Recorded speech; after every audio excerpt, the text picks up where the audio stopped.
సర్వోన్నతుడా నీవే నాకు ఆశ్రయ దుర్గము, ఎవ్వరు లేరు నాకు ఇలలో, ఎవ్వరు లేరు నాకు ఇలలో, ఆదరణ నీవేగా, ఆనందము నీవేగా, ఆదరణ నీవేగా, ఆనందము నీవేగా. ఆమోసు గ్రంథం 5వ అధ్యాయం 4వ వచనం నుంచి మనం గమనిస్తే, ఇశ్రాయేలీలతో యెహోవా సెలవిచ్చినదేమనగా, నన్ను ఆశ్రయించినలా మీరు బ్రతుకుదురు, బేతేలును ఆశ్రయింపకుడి.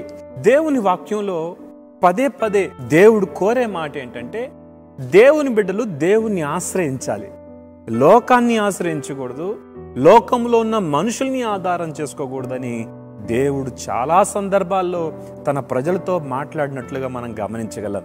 ఆమోసు గ్రంథంలో దేవుని బిడ్డలు బేతేలును ఆశ్రయిస్తున్నట్లుగా మనం చూస్తున్నాం. బేతేలు అనే ప్రాంతంలో యరొబాము ఒక దూడను చేశాడు, ఒక విగ్రహాన్ని పెట్టాడు.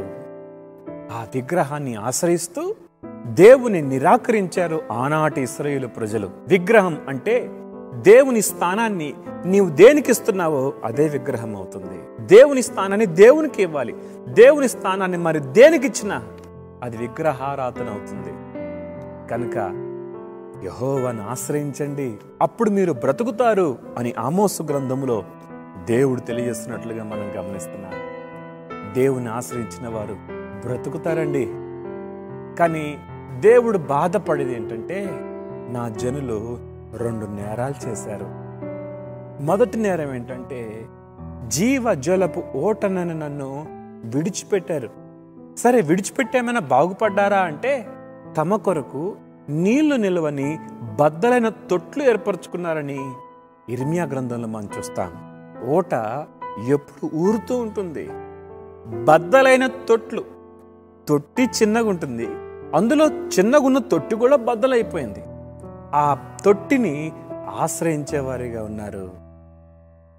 ఏదో బాగా కనిపిస్తుంది కదా అని వారి కంటికి నచ్చింది ఆశ్రయిస్తున్నారు.